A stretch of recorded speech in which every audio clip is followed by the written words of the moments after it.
I come to you a day after absolutely crushing an everything bagel into a chili from Tim Hortons at the St. John's Airport. So we're full of sodium and we're ready to go. Hello, everyone, and welcome to episode 2 of Indulge Me. What has been going on? First of all, as everyone says, and I always get annoyed by this, but then now I'm going to do it. I'm going to say thank you, everyone who listened to the first episode, messaged me, sent me all the lovely things. What a dream, what a joy. I really, really appreciate it because nothing makes you feel more crazy than starting a podcast solo in your office. So the fact that people are listening, it's making my day. We have so much to discuss. Listen to my voice. It is early in the morning. I know everyone has kids and things, and so maybe it doesn't seem early to you, but I got up early for a flight and was like, I've got a podcast. Simply. I feel like Beyonce this week. I got to travel to St. John's to do an episode of CBC's The Debaters, which was so fun. And now I'm off to Edmonton to do an improv festival there. So we're really jet and we're really setting, in economy, and that's fine. But there's nothing, I don't know if you're listening to this and have ever flown first. The few times in my life I have, I think of them fondly. I even play around on the, airport apps looking at the upgrade.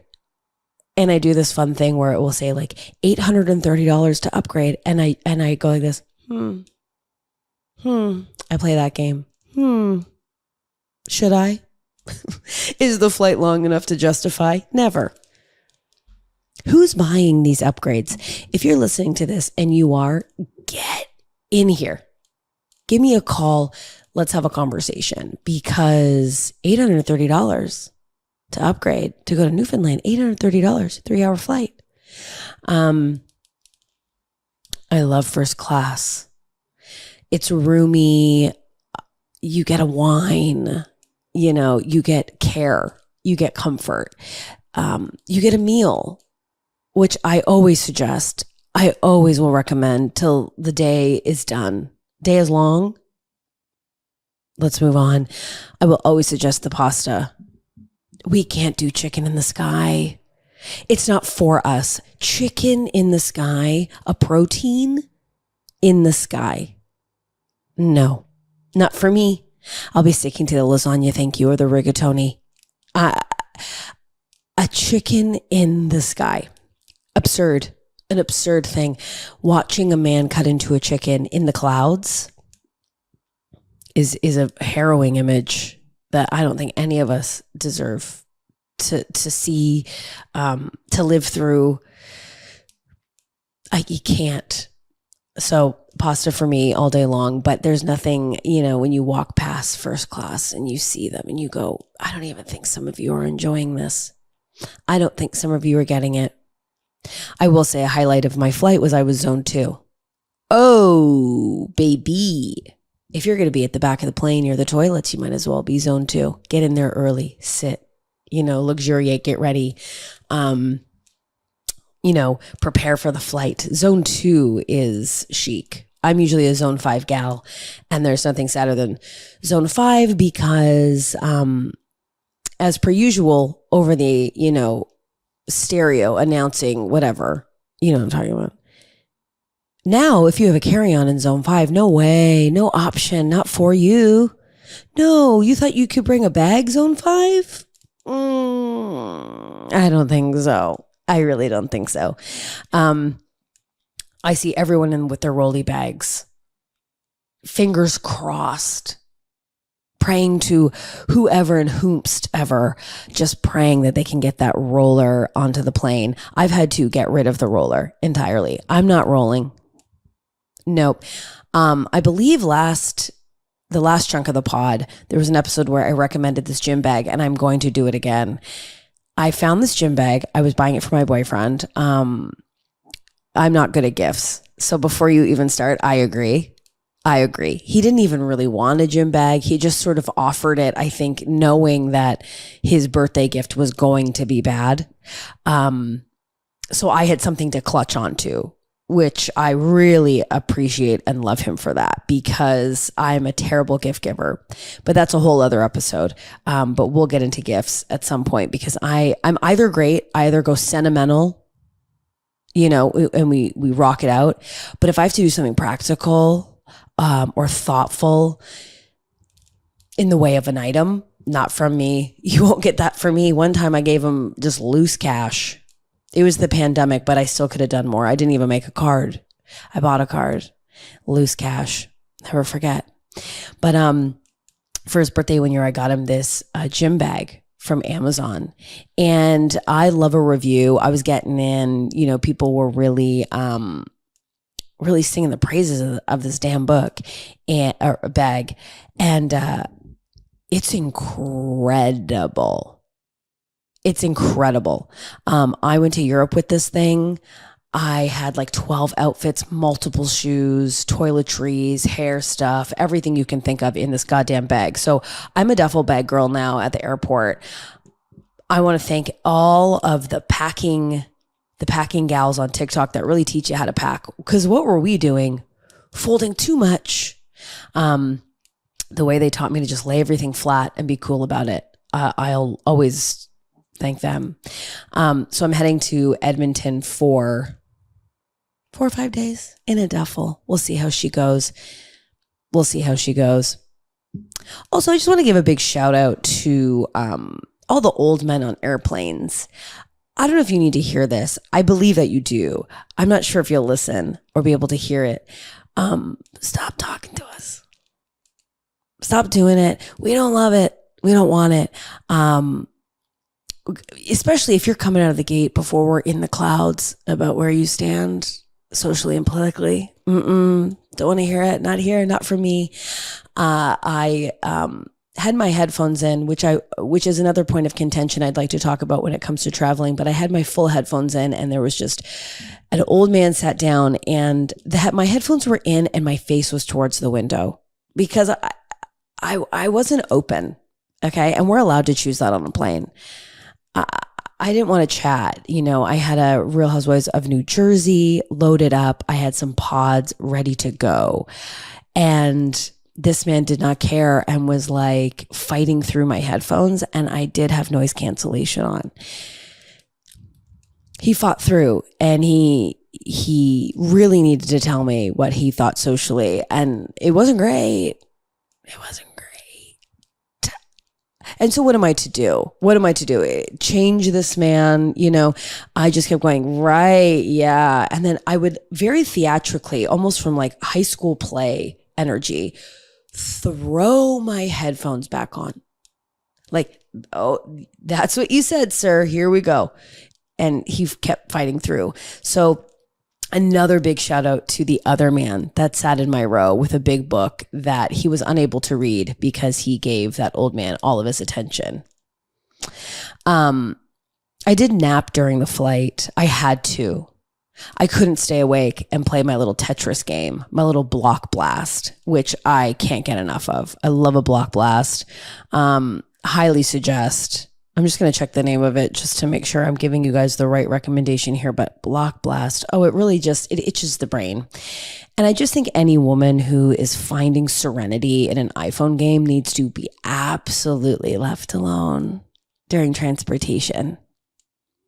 So just in case someone needs to hear that, if you see me on my block blast with my headphones on, it's me time.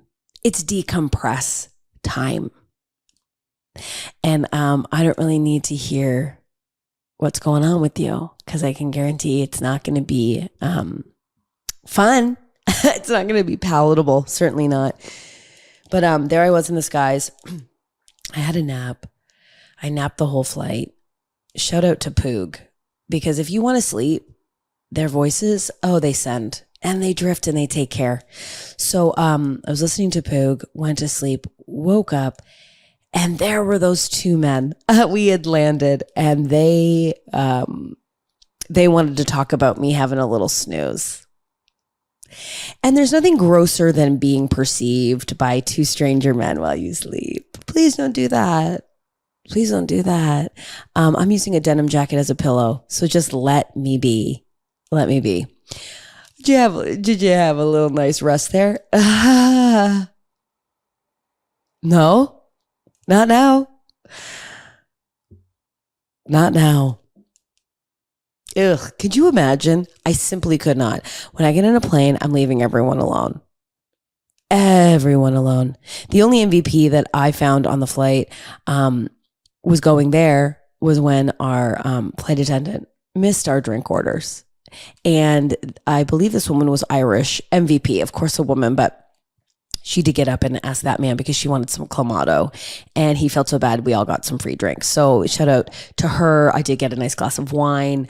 I got into my housewives and she got into her program with her Clamato, and that's a queen. That needs to be the future president. But what I want to talk about today, besides that, I mean, we got into it real quick, is just traveling, because there's either good travelers or bad travelers. I believe I'm in the middle. I believe I'm making some gross, large errors when it comes to traveling, but I have discovered some real saving graces that I need to share from the rooftops. Some pros, some cons, some goods, some bads.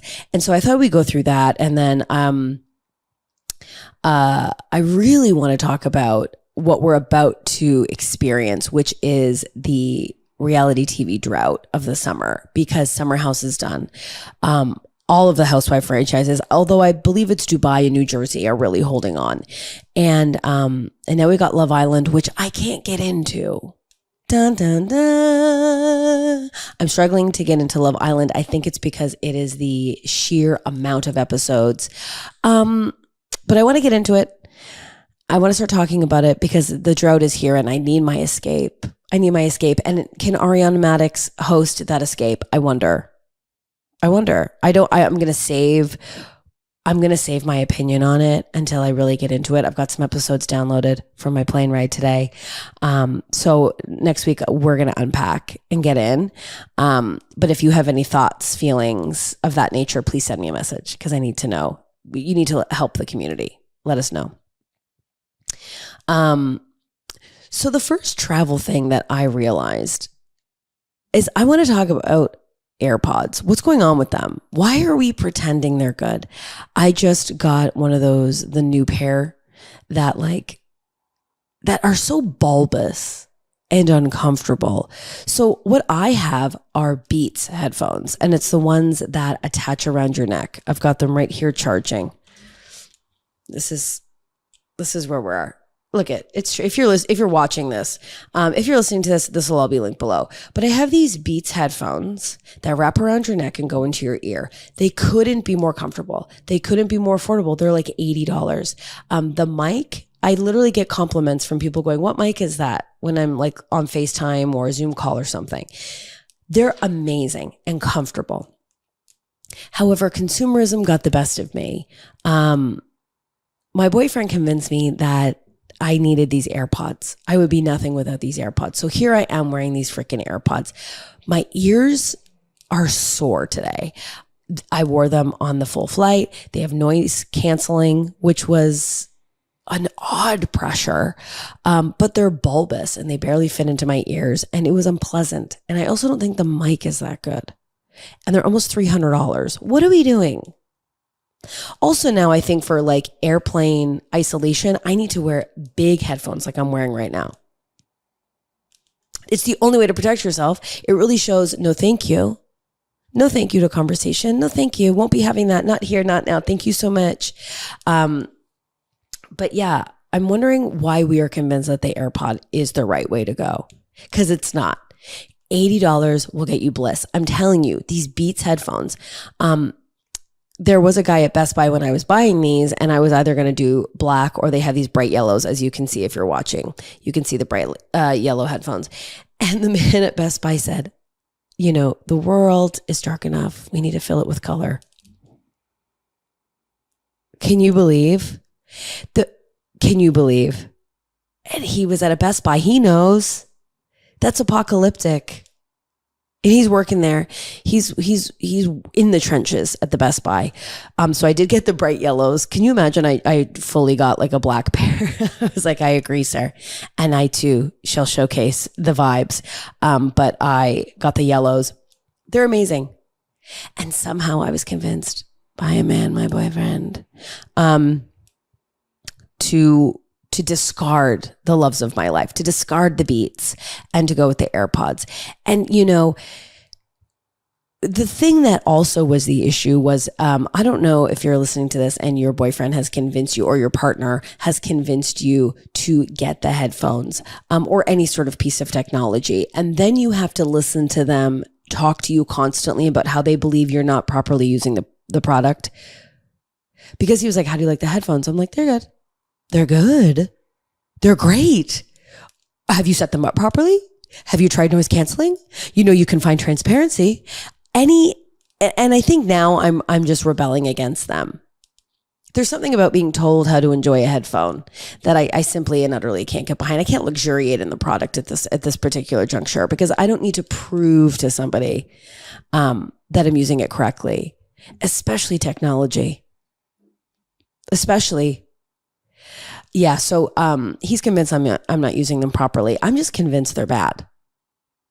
My ear, I can still feel my ears going back to normal. Usually on this podcast, I have like headphones I put on that are just like a Beats, like into your, or in like a little AirPod into my ears, and my ears are too sore. So now I'm using my Big Daddies, and I want to thank them for showing up, and happy Father's Day to them. Because my ears are sore from those goddamn AirPods. So if you're on the fence, treat yourself. Go into a Best Buy, find a sad man working there, and buy some Beats with color. Show him that optimism is still in the world because they're awesome. So headphones, AirPods, poo-poo, kuchu, poo-poo, full kuchu. No, thank you. I'm sorry I did that noise for the audio onlys. There was sort of a hand gesture to that, but it was also a sort of a 6 out of 10 performance. So there's that. The other product that really, first of all, this, I keep saying first of all, and we're well in.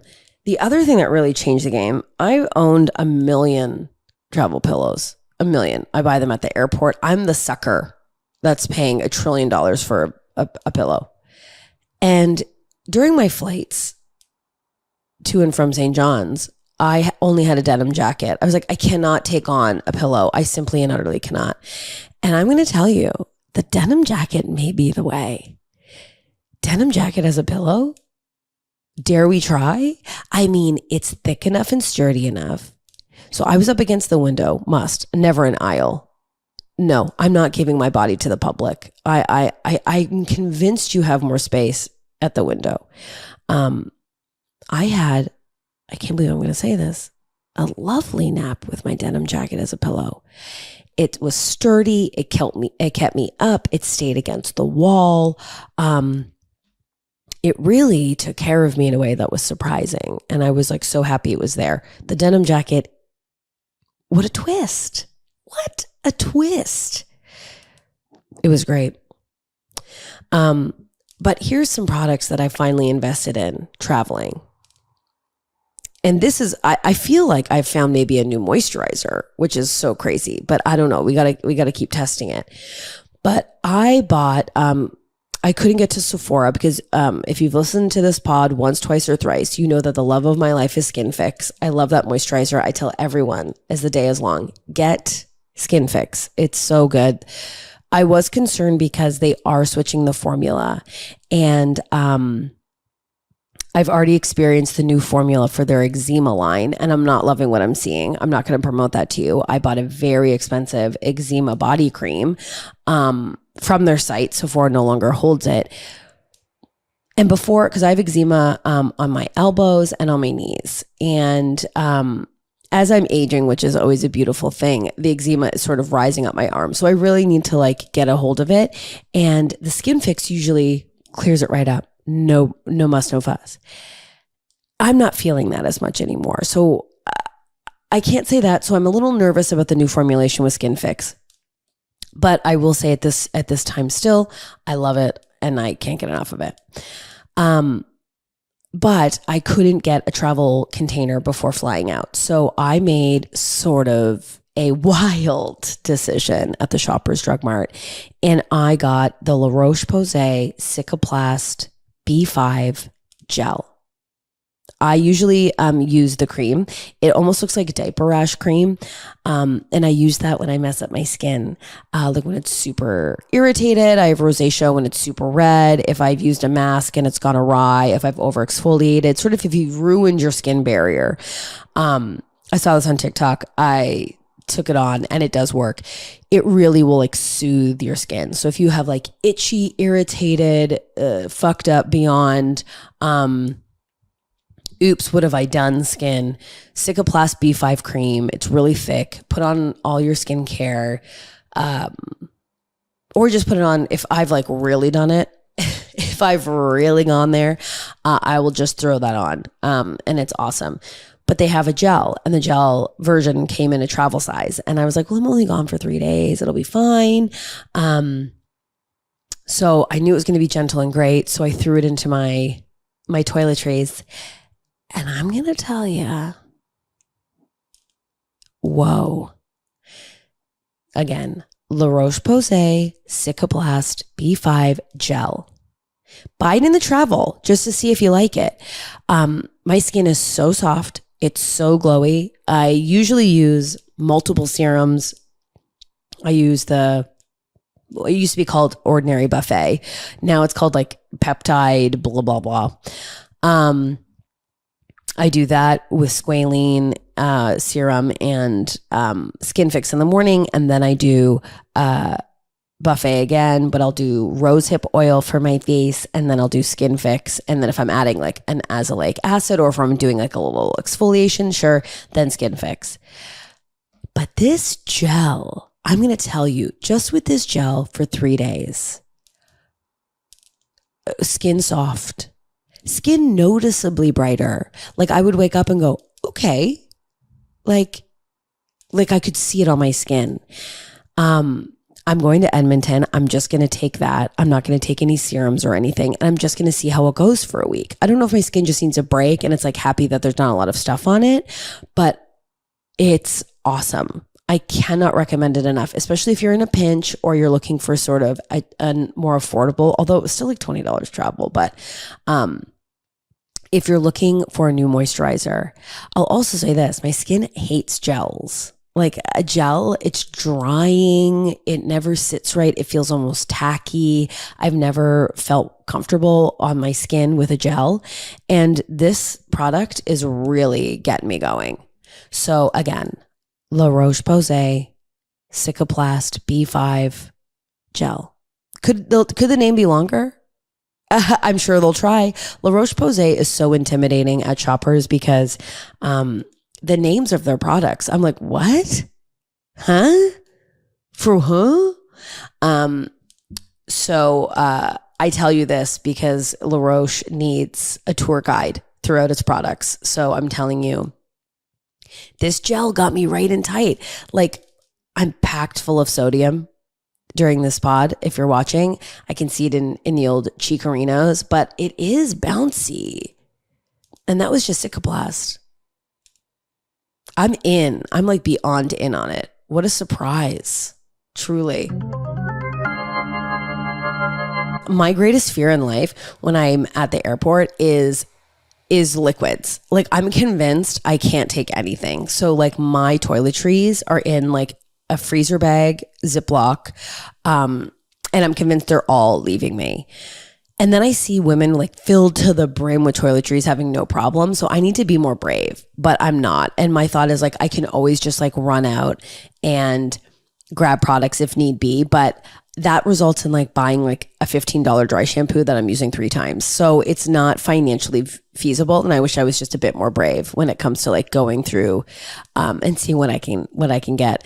But I went to the dollar store and got these like travel sets, and one has a spray bottle, which I can put like my hair like UV coat, which I love. I can't speak about this enough. It's the Bumble Invisible hairdresser UV spray. It's like orange writing. You can get it at Sephora. If you have thin hair, which I do, I have like 4 hairs on my head. I am telling you, this shit is amazing for your hair. You don't need much. I put way more in my extensions than on the top of my head. The top of my head might get a spritz from far away. But it's great if you have extensions, if you have thick hair, if you have dry hair. I mean, nothing's going to beat the K18, but if you're doing, heat treatments, or if you're out and about in the world, this Bumble and Bumble spray is like going to get you there. It really, really, really, really is. But I was like, oh, right. I forgot that you can put your big products in smaller containers. I'm an idiot. And I don't know why I rebelled against it for so long. If you're listening to this, stop rebelling. Okay, Diane, stop rebelling and go to the Dollarama and get yourself some little containers. I put in a bunch of conditioner. That really saved me. I put in some thick ass lotion. I'm too scared to put makeup and stuff in there because I think it's going to oxidize. So I don't really like doing that. But I've seen people have little travel droppers for their serums, and that's got me excited in a way. I mean, I don't travel a lot. I think enough to buy glass bottle mini serum things, but I love to look at those. Wow, you've got it together. And I feel like unpacking that in the bathroom would be so chic. When you get into a hotel, I'm one of those people who I get into the hotel and I have to set up. I have to put my things because when I come home to go to bed, I want it to be effortless, But transferring product into smaller product containers.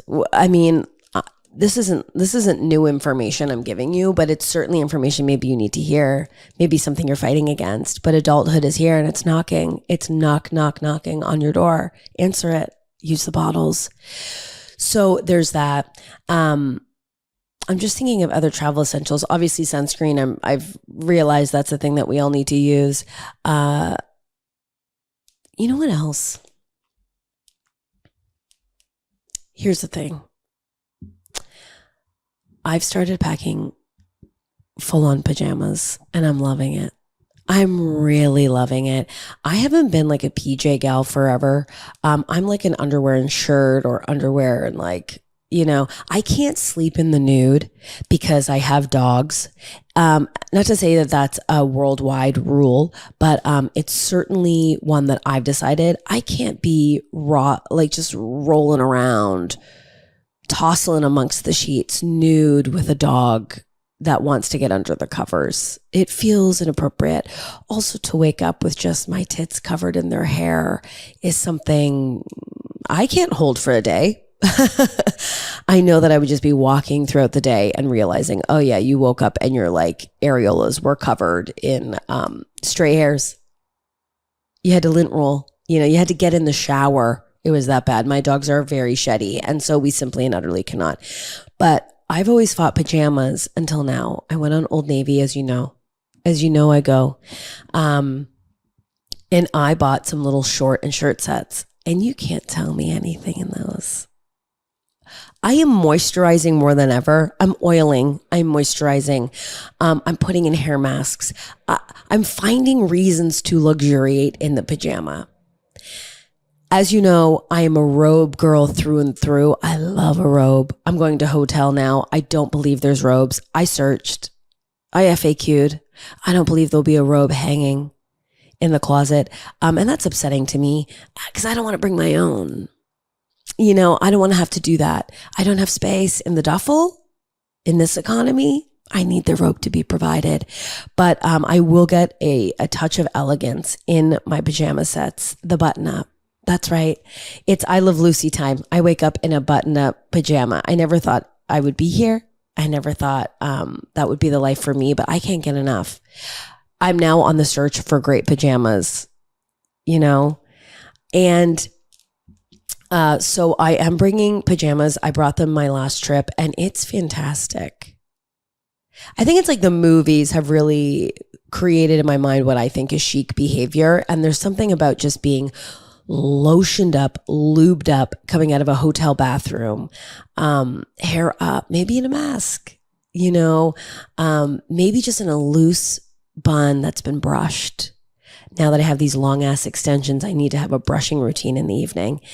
So freshly brushed top knot hair in pajamas in a king bed. I did not pay for, did in a way, the hotel, but like in just like a big bed, fluffy duvet, pajamas, leaning back, just getting nasty on TikTok, scrolling until your eyes get tired in your chic pajama set, matching. Treat yourself. That's the whole thing. When I moved into this apartment, I was like, what I'm going to put my money in is my bedroom. I want a nice bed. I want a nice bed frame.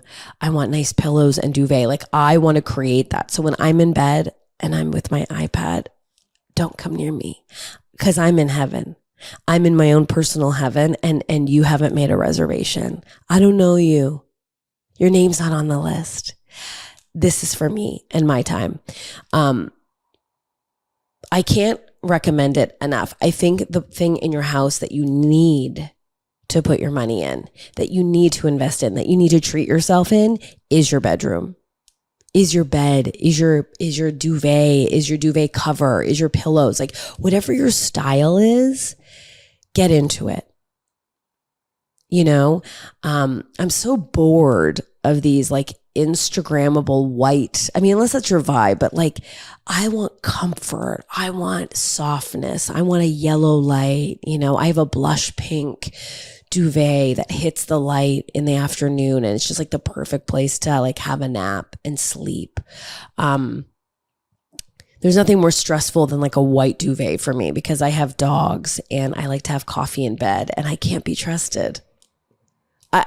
If you're just listening to this, just know my hands are flailing from side to side. Never once have I been still. So I can't trust myself with a white duvet. But a pink duvet, get out of here. Blush pink, soft, not bright, and so many pillows and decoratives. Because when you're having a nap in the afternoon, I love to hold on to the decorative. I have 2 little velvet pillows, I hold on to them, ring a ding. It feels gorge. I love how we're talking about travel today and I'm like, invest in your home bedroom. But that's what it is. It's like, there's nothing more chic than a hotel. I love a hotel. I can't do the Airbnb thing. I'm done. I think we're all collectively done. I only hear nightmares, and hotels can be bad too, but there's a front desk, right? Like if something's going awry. But when I travel, I am not like loosey-goosey. Like I'm not like, oh yeah, let's just stay on our kind of friend's couch. I want a hotel. I need to be alone. I need the day to be done with the door shut. I need that quiet. I need that, wow, what a day. I need that solo time. I'll always pay for a hotel if I can. I love a hotel. The Airbnb, what am I to do at the end of the day? Take garbage to the dump? I'm already running late. My gosh. I can't. There's too many rules. I'm doing laundry. I'm cleaning. I'm also paying like a 300 plus cleaning bill. And then the stranger determines how I've left the place. I've left it spotless. I can guarantee. It's too stressful. A hotel, you drop the key. Thank you for staying. No problem. This has been fantastic. Hotel or bust, unless you're like getting a cottage with some friends. But there's a reason that when you're getting a cottage with friends, everyone sort of dances around, well, who's going to take the bullet? Who's going to pay for it? I've done it.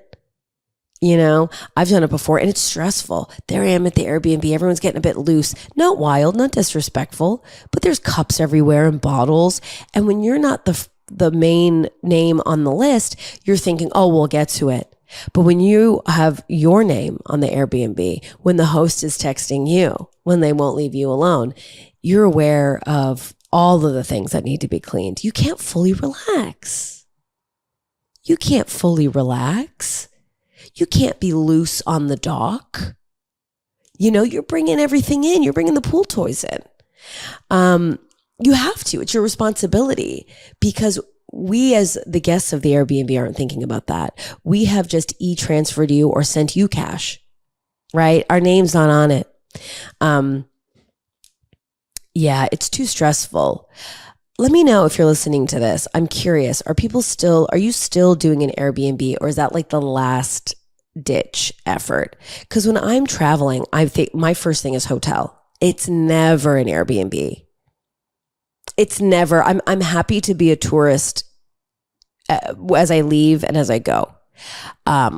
I don't need to like be in like a quiet little street. I don't require that as an experience. I don't knock it for people who need it, but for me, no, thank you. I'm okay.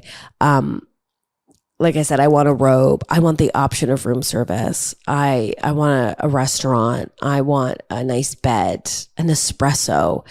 Now, when I go on TikTok, do they tell me that people do not clean those Nespressos and all those kind of things? Of course, I see those. But I demand that as I travel. I need that. I don't want to be using a stranger's mug. You know, what if I break it? And then I'm in a tizzy. So Airbnb is not for me. Yeah. No, I can't. I can't. Also, I see all those TikTok videos of like people going to Paris or Europe and then they've been scammed on their Airbnb. Can you imagine? Oh, no, thank you. I did want to bring up this happened. And again, I'm acting like we're having this conversation, but I really need you to let me know what you would have done. So while I was traveling, obviously you're not like eating at home, like unless you are truly, and I think this is like the evolution on travel decadence. People who go to the grocery store and like grab little bits and bites for their hotel fridge. I mean, you're having a hotel coffee and eating some raspberries or something. Oh God, how chic is that? But you eat out a lot, obviously. And I was out. I was done my show. And we decided to go for dinner and drinks. Excuse me. And we get to the restaurant and I'm in a nice little blazer. Like I'm loving the outfit. I'm in a heel, a block heel, low to the ground, still comfortable, but like, oh, who's she? And of course, it was kind of a fancier restaurant. I decide I'm getting a dirty martini, a dirty gin martini. I love a dirty gin martini. There's nothing better, extra dirty. I want it extra dirty. Basically, I want olive brine and gin and olives. Like I want it nasty. I love it. I love the salt, which is going to be a real theme on this pod, especially if you're watching it. See how the face changes. So I ordered, it was like, we've done it. We've done the show, like amazing success. I'm in this blazer, let's get a dirty gin martini. So I order it, which I feel at like fancy restaurants, that's like, even if it's not in your featured cocktail list, a martini is something that you should know how to make, like even if I was starting out, I would think when they would say, what do you think are some cocktails you should know how to make? Martini, right? So the server's like, amazing, great. She seems excited. I seem excited. We're getting a dirty gin martini. People at the table were inspired by the order. Ooh, which is always fun. It's always fun when you lead the brigade at the table. I'm going to get a dirty gin martini. Ooh, you know what? That sounds good. Oh, does it, Justine? I love that for you. I'm happy I could provide that option for you because sometimes we don't know it's there. And sometimes we need someone to be a bit daring in the order. That really goes, oh, I didn't know that was available to me. I'm not taking up that much room at this restaurant. And now I can. Now I know that it's there. So I say, can I get an extra dirty gin martini, please? She goes, totally. Someone else orders at the table. My boyfriend. He gets it. It comes to the table. It looks murky. We love seeing that. A brine. Now I will say my my only concerns when I get a dirty gin martini is when I see two types of olives. There's like an oil-based olive. It usually doesn't have like a little pimento. It's like got the pit in it. Those are never going to be exactly what I need because I am a salt whore. I love the salt. I want salt. And when I see the olive, the pitted olive with the pimento in it, I know that the brine is saltier and I'm going to get what I've asked for. Salt, brine. The oiled olive is chic. You're always going to get it in sort of an obscure glass, The bartender's having a bit of fun with it and it's a bit oiled and you're never going to get that salt. So it's real boozy. Those aren't my favorite, but they're drinkable. But a pitted olive with pimento, that brine is glistening on the glass. First sip, oh wow. I'm going to have to lymphatic drain tomorrow. You're really going to have to move the puffiness out of the face. It's always worth it. A delicious, ice cold, dirty gin martini. Plus you get a snack before your meal. It settles you. It fills your stomach enough to make better decisions as you peruse the menu. So anyways, the martinis come to the table and I can tell they are murky, which is exciting, but I can tell that the olives are oiled. They have the pit, you can see it, but she sits it down and I say, thank you so much. We cheers. I can tell that the glass is ice cold. I take a sip. What I sip is simply and truly the grossest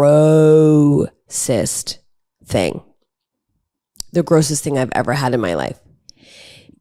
It was sweet and citrusy, but with olives and like the oiled brine just kind of separating and swimming about, almost mocking me. I take a sip. My eyebrows do what they will, and that is tell the truth. Okay, they furrow, they scowl. I sort of look at my boyfriend like, there's no way you're enjoying that. This is garbage. This is garbagios. The server comes back. How's everything? Great. Of course. What am I going to say? I haven't had time to collect my thoughts. I haven't had time to level out my reaction. I need to find empathy. I need to find grace. I need to find space and room to, to unpack. It was disgusting. It was like, I knew it was going to be like $18. So, and I will say nothing pisses me off more than a bad meal in this economy. When you're out, my gosh, the drink was terrible. What we've deduced is when we looked at the bar area, everyone was basically a teen, like softly 21. Like everyone was so young. So we were like, okay, this is what's happened. The bartender has no idea how to make a martini, has heard of it, maybe looked it up and made a lemon twist and then threw olive brine in and olives. I'll hold for barf. Thank you. It was gross. It literally felt like when you're a teen and you go to the basement and you find your parents' liquor or everyone, the collective town kids, we all come together with whatever we found and we sort of, make a concoction of all the booze. It just tasted like all the damn booze and it was disgusting. And I think there's two types of people, and I'm sure that they rear their ugly head in a relationship. There's always the drinker. Let's just get through it. We'll just drink it. It's fine. No big deal.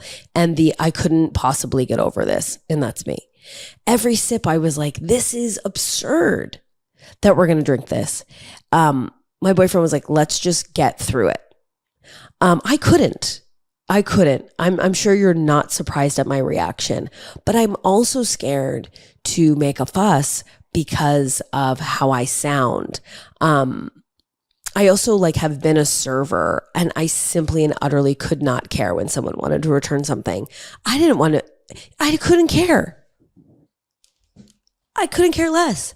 Oh, I don't like the steak. You don't, even if it was even if they're like, this chicken's raw. I was like, obviously you go, oh my gosh, I'm so sorry. I can't believe. Then you go into the kitchen and you're like, can we just fix this? But I knew that they had no idea what they were making and what were they to do in the bar area. So I made a bold choice. I took 2 sips. I ate the olives, of course. I needed to settle down. I threw the pits in the drink, which is gross. But I wasn't going to put them on the table. And when she walked by to take our order, I immediately ordered a wine. I thought, look at this moment of rebellion. She knows I'm not done this drink. She can see that the drink is full. She looked at it. She looked at me. She goes, a wine? I go, yes, please. So I order my wine. We both pretend that it didn't happen. She was also basically a teen. I don't know how this very fancy restaurant is run by teens. It's not run well, I'll tell you that. I wasn't going to bring my millennial energy, and she didn't want to deal with my millennial energy.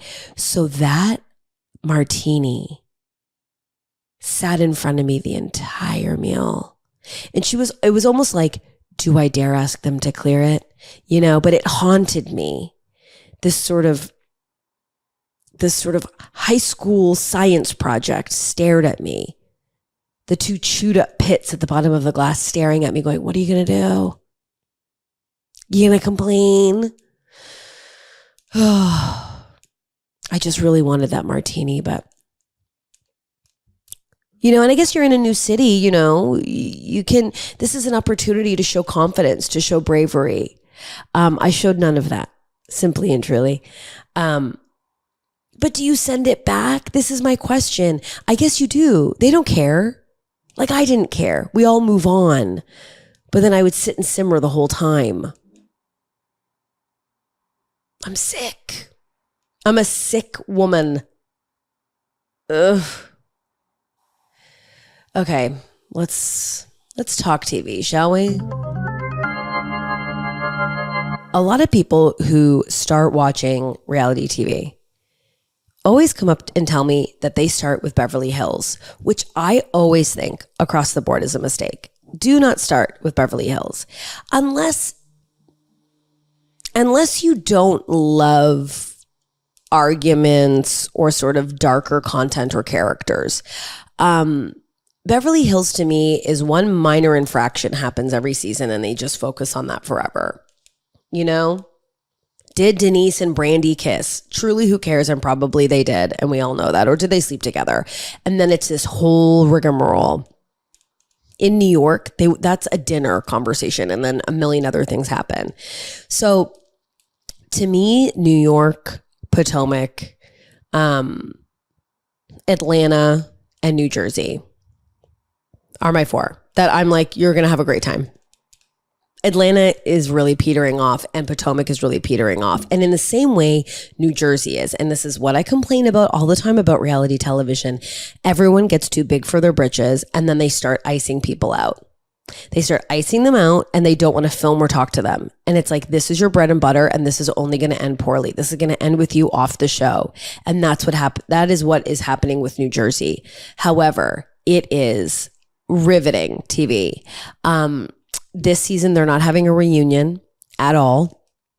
Andy Cohen is claiming because, the finale episode is like a reunion, which to me means they are cleaning house. They have to because everyone's at a stalemate. Melissa and Teresa are not talking to each other. Joe's not talking to Teresa or Louie. Marge is not talking to Teresa. Like there's so many people that will not film with each other. And Rachel Fuda and Danielle, they're really trying to sort of play both sides, go for lunches, get into arguments. Like something has to be done.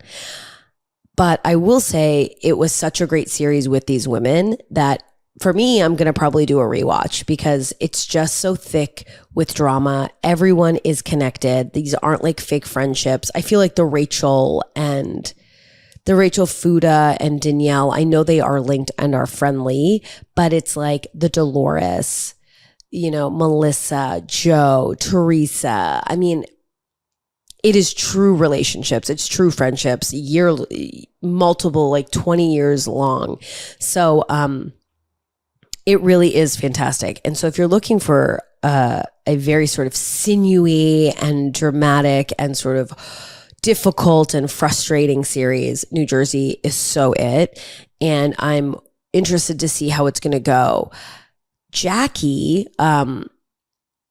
she became friend of last season and this season. And I feel like, or was Jackie? Yeah, maybe Jackie's just friend of the season. I can't remember. I might be getting two of the seasons confused. But Jackie hated Teresa. Teresa came for Jackie's marriage constantly. And all of a sudden, Jackie's like, I'm friends with Teresa. Her desperation to be on TV, hard to watch. Hard to see, hard to watch. It's not great. And I'm calling Jackie out because it's fake as all hell. Marge is getting critiqued online by the Teresa stans, if you will. But she's going through grief. And I remember Danny Pellegrino said this on his podcast, and I agree, where it's like anyone on reality TV that's going through grief, like their next season, they're like pinned as like an asshole or really mean. And it's like, yeah, but they're like going through like devastating grief. So they're never really given like the grace or space or empathy. So I kind of chalk up that to Marge, because I love Marge. I think she's great. I think she gets in the mix and she's calling out Jackie. There's big drama with Teresa that I will try and explain, but it seems ever evolving. So she's married to this guy named Louis. Her first husband is the reason she went to jail due to mortgage fraud, and some fraudulent money things. And now she's with this Louis guy who is a criminal, allegedly. And Teresa has been found to be getting in the mix with all the Bravo bloggers, like the Instagram people, the Bravo bloggers, and making them do her bidding. So putting out stories, getting in contact with people, with castmates, like ex-wives, and like really digging up a lot of dirt and doing her bidding for her. And that's come out, and she went on Watch What Happens Live with Andy, and he didn't really push her that hard about it, but she denied it and put it on Marge, which is so not true. So now everyone's saying her current husband, Louis, is like fully a criminal and is getting into like fraudulent money business practices.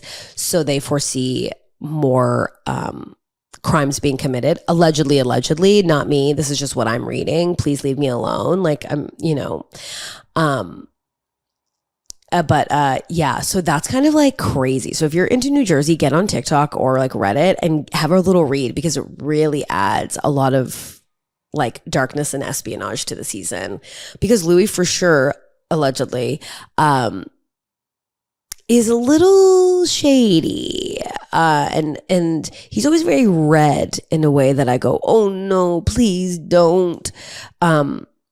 And he's always sweating, and I don't like him. And Teresa, I find so infuriating. I don't think that means that Melissa is more interesting, but Teresa is a liar. She's annoying. I'm also annoyed with the constant storylines of New Jersey. Like, it needs to change. I'm sad that it needs to change. I fight change at every given juncture and turn. But for this franchise especially, it like needs to be wiped clean. Like, unless they can get it together, like they need to go. And this is what's sad to me about all my reality programming and all the ones that we enjoy, because it's like Potomac, no one will shoot with each other. I'm sad to see Candace go, but she needed to leave. Like, Robin needed to leave. Like, they were at a standstill. They weren't shooting with each other. So that needed to go. New York came to a standstill in the sense of like it really needed to evolve. I don't love this new New York cast. I'm going to give it another season, obviously. But like Jenna's not showing her partner on camera. Like, there's a lot of stuff that people are hiding and not showing. And it just makes the show kind of lame. And that's what I loved about Jersey. It was just, it's all out there. But now Teresa, it's like, it's just, we can't participate in the behavior. It's just it's a little too scary. Allegedly.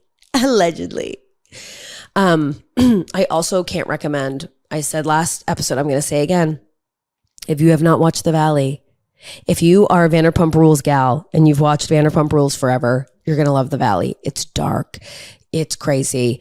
It is like OG reality TV people knowing what they need to do and doing it and bringing the drama. But the mistake is, and I'm going to say, Janet, and I said this last episode, I finally watched the finale. Janet's going to get her comeuppance this season. I'm glad that they didn't do a reunion so people didn't have that much time to get ahead of things. But Janet, like, trying to ice out Kristen and people being like, I'm not talking to Kristen. It's like, do you not see what's going on? You cannot ice these people out. Because Janet, you're not that interesting. The only reason the show is interesting is because of Jax and how he's a piece of shit and creates chaos, and Kristen being basically the same person creating chaos. And you can't ice those people out on a show like that. That's what it's about. That's what they're bringing to the table. I'm not saying they're good people or people I would stand behind, but it's like, you know what I mean? I also finished watching Summer House, and that finale was good. I mean, the men on Summer House are truly little baby boys, and now there's stuff coming out about, like, did Kyle cheat on Amanda? Are they going to divorce? I loved watching Andy sort of put Lindsay's feet to the fire. I don't know if that's the saying, but you get what I mean. Let's move on.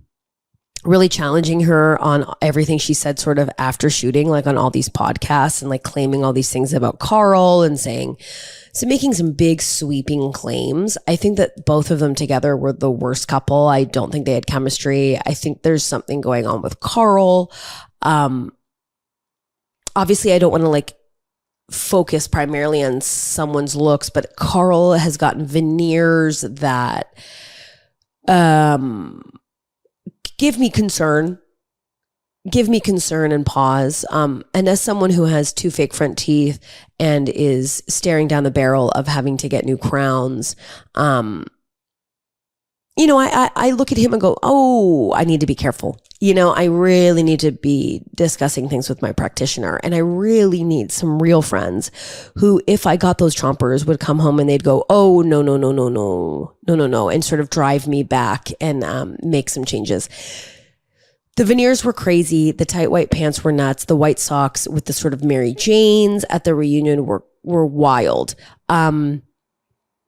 And in the same way, Lindsay tight-lined her eyes with a bright white pencil instead of going with a cream. And that set me off. Hard to watch. Yeah. But I was really like happy that Andy was like, what are you talking about? And also sort of like standing up for production. I mean, it's a nuanced issue. I think a lot of people on TikTok really delve into it. You can, you know, what I think is like Lindsay is, well, apparently after shooting Summer House, Lindsay got casted on the show Traitors, which I'm telling you, if you do not watch the Traitors, treat yourself. I got in this season and now I'm going to go back and watch all the UK versions. Traitors is good. If you like MTV's The Challenge with reality TV stars that live in a house, you're going to love this. Traitors is so good. CT from The Challenge was on last season. Delicious man to look at. Boston, thick. Wears a little newsboy cap in the morning while he has coffee. I mean, like, it is yumyum.ca viewing. So please watch. But Lindsay apparently got casted on the Traitors and was pregnant and was keeping it a secret. And then it was found out by Dorinda Medley from New York, called it out. And then Lindsay got tossed off and Sierra got put on. I mean, does it get any better than that? I found that out and went to Reddit, and then I went on Lindsay's Instagram, and I believe she's pregnant. I think I have a sixth sense when it comes to knowing if people are pregnant. Like, you can just sense it. Lindsay's pregnant. Look at her photos. And then apparently some people scoured her Instagram and saw that she was in Italy. And then this is what's crazy. This is way too much. But they found the restaurant and looked at the menu, and the drink that she had was a mocktail. So, and I don't know what's sadder, someone figuring that out or me seeing that, remembering it, and now telling you. I can't have the answer on that of who's sadder, but I'm just telling you. But Lindsay's apparently pregnant. So what will that mean for Summer House? She can't bring the baby. I don't want to see it. Not on Summer House. I don't want to see the baby. You know? That's what I appreciated with Janet on the Valley. She had the baby and she was like, we're still quarantining. She kept the baby in the room. Good. I don't need scenes where we're passing around a baby. I need the gals to sort of do this sort of sad tequila shot in the afternoon and then talk about Britney's failing marriage. That's what I want from my Valley girls, you know? But I'm nervous about the summer drought with reality. So if you have TV shows, send them my way because it seems like I'm going to be doing movies and real TV. And I can't do that new dragon show. House of Dragons, everyone's talking about it. I can't do it. I don't want to. Don't make me, please. Please don't make me. And not that I'm saying it's bad. I can't take on in the summer heat sort of a historical thing where I have to remember everyone's name. How many Targaryens do I have to remember? I can't do it. I'm barely wearing the sweater inside and there's AC. It doesn't hit this room. Well, pals. There's always so much to discuss. I hope that you enjoyed the episode. Let me know. I've sent a little message out, but if you have anything that you want to discuss, let me know. Send me a message. You can email me at indulgemethanks@gmail.com. You can also send me a message on this YouTube video here or the audio here, the link below. You can get me on Instagram. Send me your messages. I'm so glad we got this talk. I can't wait to fill you in on Edmonton. Any travel tips, send my way, and I will share as I always will. And I adore you all. Have the best week. You're a star. Watch all the TV, get in robe, and I will see you next week. Bye.